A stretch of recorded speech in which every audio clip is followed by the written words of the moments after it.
ठीक है भाई, हम पढ़ने जा रहे हैं मैथ में अगला टॉपिक हमारा कम्प्लेक्स नंबर। एक्सरसाइज शुरू करने से पहले हम कुछ बुनियादी बातें पढ़ेंगे कम्प्लेक्स नंबर के बारे में, उसके बाद एक्सरसाइज शुरू करेंगे। तो कम्प्लेक्स नंबर क्या होता है? अभी तक हम जो पढ़ रहे थे वो रियल नंबर था, याद है आपको? रियल नंबर क्या होते हैं? ज़ीरो से उस तरफ भी जा रहे हो, ज़ीरो से इस तरफ भी जा रहे हो, पॉइंट वाले भी हों, चाहे वो रैशनल हो चाहे वो इरैशनल हो, सब कहलाते थे रियल नंबर। ठीक है, अब जब हम कैलकुलेशन करते हैं ना, तो हमने ये वाली साइन पढ़ी है जिसको आप कहते हैं स्क्वायर रूट की साइन, सही है। इसके अंदर अगर मैं 4 लिखूं तो इसका क्या मतलब है? ऐसा नंबर बताइए जिसको 2 मरतबा लिख के मल्टीप्लाई करें तो 4 आए, तो वो नंबर क्या होगा? 2। जिसको 2 मरतबा लिख के ज़रब देते हैं तो 4 आता है, तो हम बोलेंगे भाई इसका स्क्वायर रूट 2 है। वो नंबर जिसको 2 मरतबा लिख के ज़रब देने से 4 आ जाए, तो वो नंबर क्या है? 2 है। ऐसे अगर मैं आपके सामने लिखूं 36 का स्क्वायर रूट क्या होगा? तो इसका मतलब है मैं क्या पूछ रहा हूँ? ऐसा नंबर बताइए जिसको 2 मरतबा लिख के मल्टीप्लाई करें तो 36 आए, वो नंबर क्या होगा? 6 होगा। तो इसका स्क्वायर रूट क्या निकल गया? 6 निकल गया। ये बात समझ में आ रही है आपको? लेकिन जब आप ये वाला सारा काम करते हैं तो एक कभी ना एक मसला आ जाता है। वो मसला ये आता है कि माइनस के 1 का स्क्वायर रूट क्या होगा? अब बताइए, आप ऐसा नंबर बताइए जिसको 2 दफ़ा लिख के मल्टीप्लाई करें तो -1 आए। अगर सिर्फ 1 का स्क्वायर रूट हो तो 1 को 1 से मल्टीप्लाई करें, 1 का स्क्वायर रूट क्या होता है? 1। लेकिन अगर -1 का स्क्वायर रूट कोई बोले -1 होता है, तो -1 को अगर 2 मरतबा लिख के मल्टीप्लाई करें तो माइनस माइनस क्या हो जाता है? प्लस और 1। तो ये तो -1 प्लस 1 का स्क्वायर रूट है। -1 का स्क्वायर रूट क्या होगा? सवाल ये, ऐसा कौन सा नंबर है कि उसको उसी से मल्टीप्लाई करने से जवाब -1 आए? ऐसा कोई नंबर नहीं कि उसको उसी से मल्टीप्लाई करने से जवाब क्या है? -1 आए। ठीक है, तो मैथ में इस केस को आप कहते हैं कम्प्लेक्स, कि ये नॉर्मल नंबर नहीं है बल्कि ये कौन सा नंबर है? कम्प्लेक्स नंबर है। ठीक है, इमेजिनरी नंबर, फर्जी नंबर। तो हम फ़र्ज कर लेते हैं कि वो नंबर आई है, इसको कहते हैं आयोटा। क्या कहते हैं? हाँ, फ़र्ज करें वो नंबर आयोटा है। आयोटा को अगर आयोटा से मल्टीप्लाई करेंगे तो जवाब √-1 आएगा। ऐसा कोई रियल में नंबर, ऐसा कोई नंबर नहीं है कि जिसको उसी से मल्टीप्लाई करने से जवाब क्या है? -1 आए। तो हमारे पास जो रियल नंबर्स हैं उनमें ऐसा कोई नंबर नहीं है जिसको 2 मरतबा मल्टीप्लाई करने से √-1 आ जाए। सही है? तो ये एक कम्प्लेक्स सिचुएशन क्रिएट हो गई। तो हम फ़र्ज कर लेते हैं कि वो नंबर क्या है? आयोटा है। अब ये जो नंबर आयोटा है ये रियल नहीं है, ये इमेजिनरी है, ख़याली है, या इसको हम कहते हैं ये कम्प्लेक्स नंबर है। तो जब भी आपके पास मैथमेटिक्स में लिखा हुआ नज़र आए आयोटा, आप समझेंगे इससे क्या मुराद है? इससे मुराद है कि आयोटा को अगर आयोटा से मल्टीप्लाई करें जवाब क्या आएगा? √-1। जवाब क्या आएगा? √-1। और आयोटा इस बात की अलामत है कि मैथमेटिक्स में अब रियल नंबर की बात नहीं हो रही बल्कि कम्प्लेक्स नंबर की बात हो रही है। ऐसे नंबर की बात हो रही है जो इमेजिनरी है। ये बात क्लियर हो गई आपको? अच्छा, अब इसको एक और तरीके से समझ लें।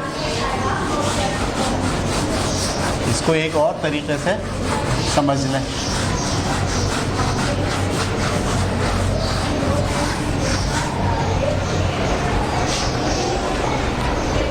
वो तरीका ये है कि अगर हम आपके पास एक ग्राफ बनाएं जिसमें ये x है और ये क्या है?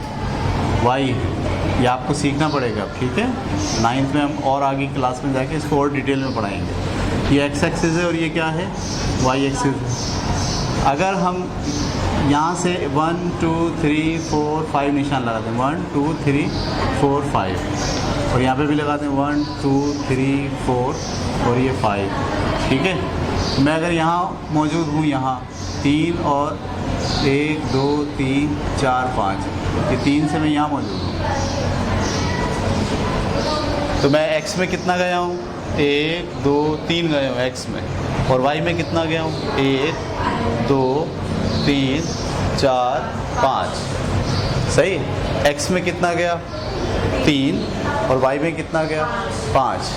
तो मैं इस मुकाम पर जब पहुंचूंगा तो मैं बोलूँगा भाई ये है 3,5। शुरू वाली चीज़ किसको शो करती है, x को, और बाद वाली किसको शो करती है, y को। तो हम बोलेंगे यहाँ हम गए 3 और y में कितने गए, 5। ये बात आपके समझ में आ गई या नहीं आ गई? तो मैं इसको यूँ लिख सकता हूँ, 3x प्लस का 5y, मिसाल है, ऐसे लिख सकता हूँ, 3x प्लस का 5y। क्या मतलब, 3 कहाँ गए, x डायरेक्शन में, और 5 कहाँ गए, y डायरेक्शन में। ठीक है, ये बात समझ आ रही है आपको? y डायरेक्शन आपको नज़र आ रही है, ऐसे के जाके ऊपर चले गए। लेकिन अगर वो डायरेक्शन इमेजनरी हो, क्या हो, इमेजनरी का मतलब इस दुनिया की ना हो, हम चले थे मशरिक़ में, उसके बाद कहाँ गए, मशरिक़ से किसी अननोन डायरेक्शन में गए जो यहाँ की नहीं है, कहीं और की है। वो जो डायरेक्शन होगी जहाँ आप गए हैं, जो अननोन डायरेक्शन है, वो कहलाएगी इमेजनरी डायरेक्शन। और अगर मैं इसी को लिखूँ 3 + 5i, इसका क्या मतलब है, ये जो 3 है या आपकी दुनिया की डायरेक्शन है, और ये जो 5 इमेजनरी के साथ लिखा हुआ है, ये y डायरेक्शन नहीं है, बल्कि ये कौन सी डायरेक्शन है, इमेजनरी डायरेक्शन है। इसको आप ऐसे भी सोच सकते हैं। समझ में आ रही बात आपको? अच्छा, ये मैं मिटा दे रहा हूँ। तो आपका जो एक कम्प्लेक्स नंबर होता है, उसको ज़ाहिर किया जाता है 2 चीज़ों से, एक a प्लस b के साथ आयोटा, a प्लस b के साथ आयोटा। ये पूरी चीज़ ज़ाहिर करती है एक कॉम्प्लेक्स नंबर को। क्या ज़ाहिर करती है, a प्लस b आयोटा। जब भी ये लिखा हुआ आ जाए, आप समझ जाइए कि ये दरअसल क्या है, एक कम्प्लेक्स नंबर। और कम्प्लेक्स नंबर को स्मॉल z से ज़ाहिर करते हैं। कम्प्लेक्स नंबर को किससे ज़ाहिर करते हैं, स्मॉल z से। कम्प्लेक्स नंबर का ये वाला हिस्सा रियल पार्ट कहलाता है। क्या कहलाता है, रियल पार्ट। और आयोटा के साथ जो होता है उसे कहते हैं इमेजनरी पार्ट।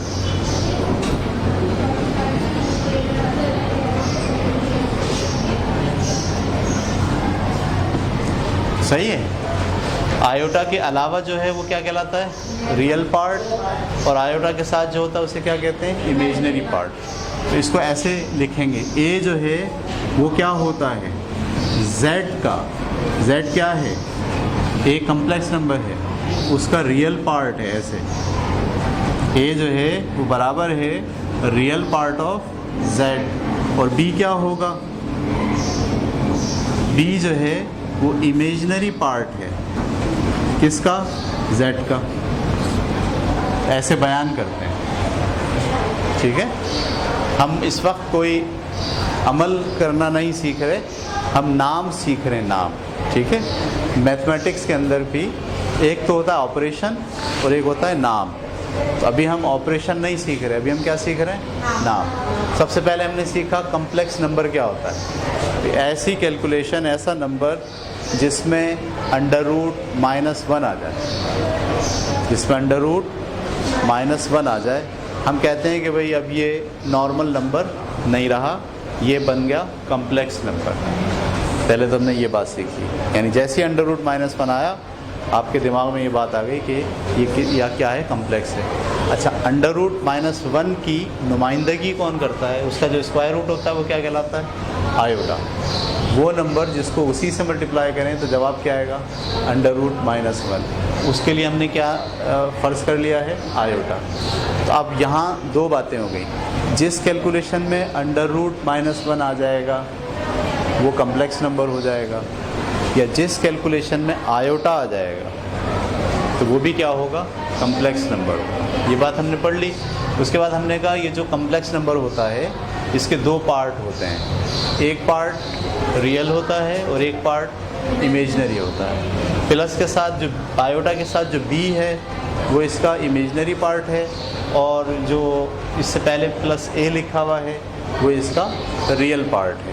इसको लिखते ऐसे हैं: A is a real part of complex number, B is an imaginary part of complex number.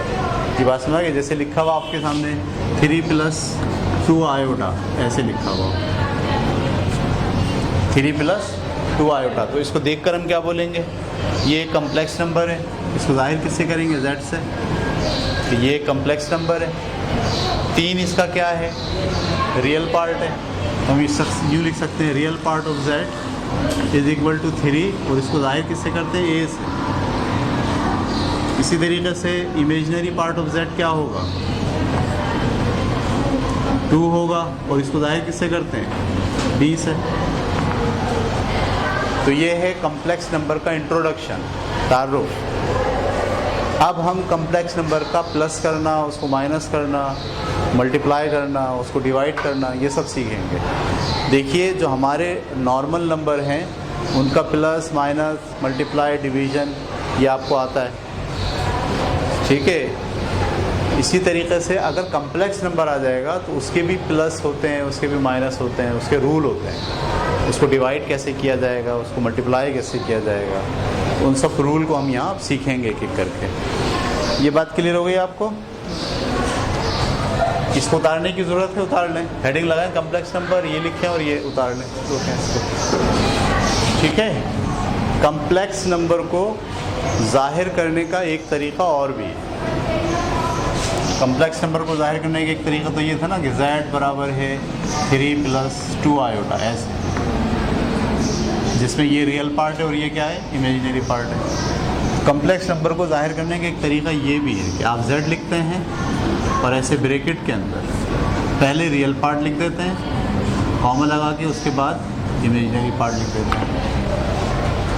एक तरीक़ा ये भी है, यानी मैं अगर आपसे कहूँ z एक कम्प्लेक्स नंबर है और यूँ कह दूँ 5, 3, तो आप समझ जाइए दरअसल क्या लिखा है। ये 5 तो है रियल पार्ट, तो 3 के साथ क्या होगा? आयोटा होगा। समझ में आ रही बात आपको? इसी तरीके से अगर लिखा जाए z एक रियल नंबर, कम्प्लेक्स नंबर है, इसका जो कोऑर्डिनेट है वो 6, -8 है। इसका क्या मतलब होगा? इसका मतलब ये कि 6 तो है रियल पार्ट, और जो इमेजिनरी पार्ट है वो माइनस में है 8 आयोटा। समझ में आ गई बात आपको? तो ऐसे ब्रैकेट में भी आप उसके रियल पार्ट को और उसके इमेजिनरी पार्ट को अलग अलग लिखकर भी कम्प्लेक्स नंबर को डिफ़ाइन करते हैं। लेकिन आपको जैसे ये ब्रैकेट नज़र आए आप समझ जाइए कि ये क्या लिखा हुआ है।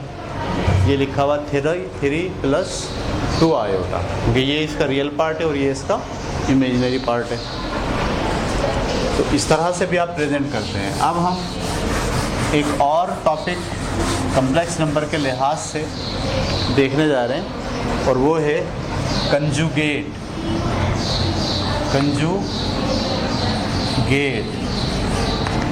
Of a complex number.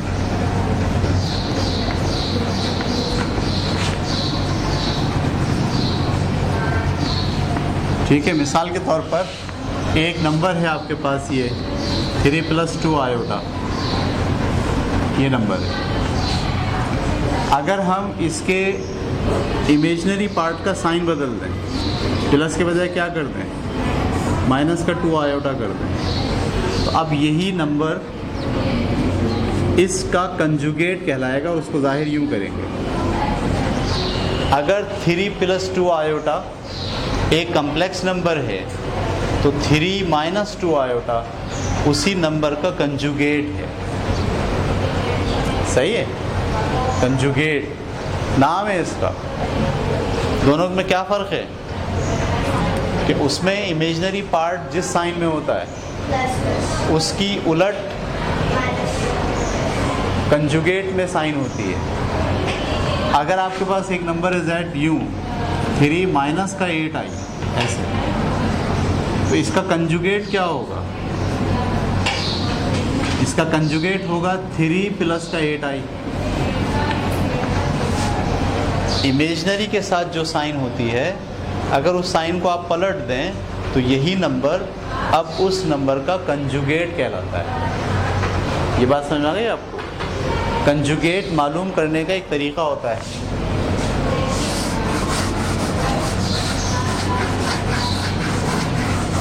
वो तरीका सिर्फ क्या है? सिंपल, कि इमेजिनरी पार्ट की जो साइन है उस साइन को अगर आप उलट देंगे, अगर माइनस है तो प्लस कर दीजिए और अगर प्लस है तो माइनस कर दीजिए, तो जो नया नंबर आता है वो पहले नंबर का कंजुगेट होता है। अच्छा, इसी को इस फॉर्म में भी लिखिए।